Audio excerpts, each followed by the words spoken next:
Brian, good to see you this morning. I think you're all set up over there. I know you've been having a little connection problems, but we can see you. I hope we can hear you. How you doing? Well, I can hear you. I hope you can hear me. I'm doing well here at the Capitol in a quiet corner while they're doing their debates in the House and the Senate. And yeah, it's Yeah, exciting excellent, times. excellent. Well, let's get you in there. But I kind of wanted to share some stuff that happened this morning, early this morning, in the House Ways and Means Committee.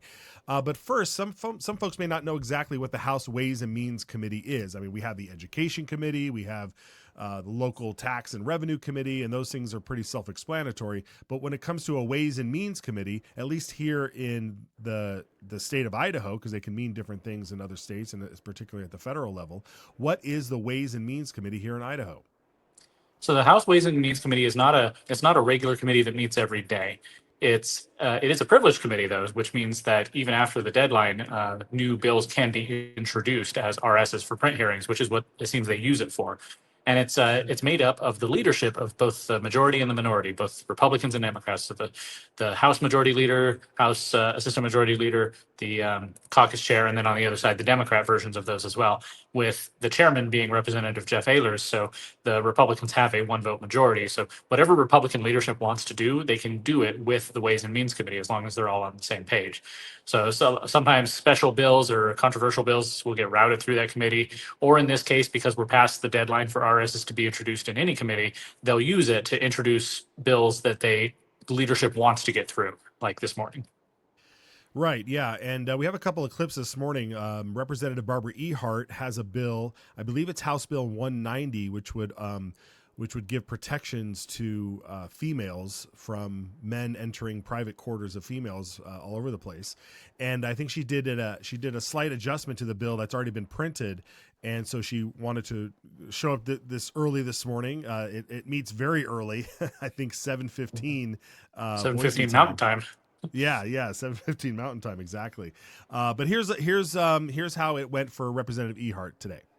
And what you have before you essentially is a piece of an RS to replace House Bill 190 with about 4 word changes. So I'm hoping to get it through, up, and over so that it can be heard on Friday where it has a placeholding. So any introduction here would be appreciated. And I'm not actually happy to be here at this early time in the morning. Is this the only time you guys meet? We're early here. Representative Monks. Thank you, Chairman. This is the committee that works. I move to introduce RS 32407. Very good. Committee, any discussion on the motion before us? Seeing none, motion is to introduce RS 32407. Those in favor signify by saying aye. Aye. All Any right. opposed by nay? And that bill went through, so that was a good sign. Not needed too much comment on that one, but the big news out of this morning was I thought it was kind of funny to for her to admit how early the the committee was. The committee meets, but Alman, the launch bill. Got a shot across the bow this morning, or the launch program. It's no longer a bill, even though I continue to keep calling it that. Give us a little bit of background on what launch is before we dive into this, what Representative Josh Tanner wants to do. So launch is a grant.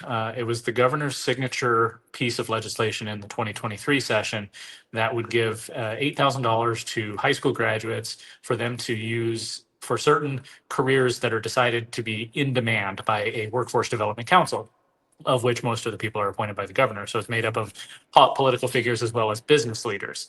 And so they decide, okay, well, we're going to need more of this career or that career. And so we'll designate those as in demand. So graduating students can apply for this $8,000 grant. They can go take it to a college for certain classes. They can go take it to a trade school, lineman school, for example, or they can just go to, use it for workforce training. There was a lot of opposition, obviously. Conservatives felt that it was essentially government-free college, which is usually a kind of a Democrat position. And the Democrats actually here in Idaho support this. This is one of their top priorities, is protecting the launch grant, which is ironic since it was a Republican governor's endeavor. And it also informs the school choice debate because it is essentially a voucher program, which is what Democrats rail against. And it actually allows them to take that money to private religious organizations such as BYU Idaho. So that's kind of the background of the debate over it. And a lot of Brian, it's conservatives so want hold to on, end hold on, it. hold on, hold on. It's such a great point that you just succinctly put all together. This is basically a school voucher program that also includes private religious schools, but it's for post K through 12 education. Let me repeat that, folks. This is basically a voucher program, which the Democrats have always been against, which all these pro-education people have always been against. It's a voucher program for post-high school graduates to use in higher education, including money going to private religious institutions. We just want to make sure we have that clear. All right, Brian. So what happened this ironic. morning? Yeah. So a lot of conservatives have wanted to do something about this program. The governor wants to keep going. He asks each year for a little bit more money for it. But Representative Tanner had an interesting idea this morning in Ways and Means. That's right. So let's and just to set this up, Representative Tanner is also on the Workforce Development Council, which is in charge of overseeing the launch program itself. It runs through the Workforce Development Council. So yeah, let's listen to Tanner. Before you is RS 31985. This deals with the launch program. This was Senate Bill 1167 from 2023. Within that bill, it does have a sunset date in there that was on for 2029. This is just increasing that, bringing that forward to the 2026. So there's two different mechanisms in there. Within it, it actually cuts out the $80 million that goes to the in-demand career field to just align with the early for the sunsetting of it. Happy to stand for any questions. Okay. Representative Keelys. Thank you, Mr. Chairman. Representative Tanner, so a student that starts in the launch program. Okay. That's enough. Yeah, he Achilles asks about like what happens if someone's already enrolled in the program before it sunsets and everything. And essentially, basically, if you get in on time, you can finish. If you don't, you're out. So you're not going to get the rest of your tuition. So that being said, boom. I mean, that's great, right? I mean, he wants to sunset this entire program from 2029 all the way to 2026. It passes it passed the Ways and Means Committee, so it's headed to the floor. What do you think? So this is always going to be the big fight. I mean, I have a feeling it might do well in the House. That being said, when it gets to the Senate, it's fair game again. What's your take on this? Yeah, when the launch bill back in 2023 came to the House, the governor and his surrogates were lobbying heavily for it, and it only passed by one vote. It was very close. And then in the Senate, it passed by a couple of votes. So I think there is some desire for people to do something about it. However, everybody's probably a little bit nervous about going after something like this.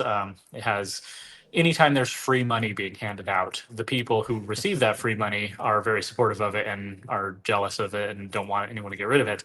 But putting the sunset date, that's a very interesting way to do it, because originally the original launch bill essentially had a 5-year term.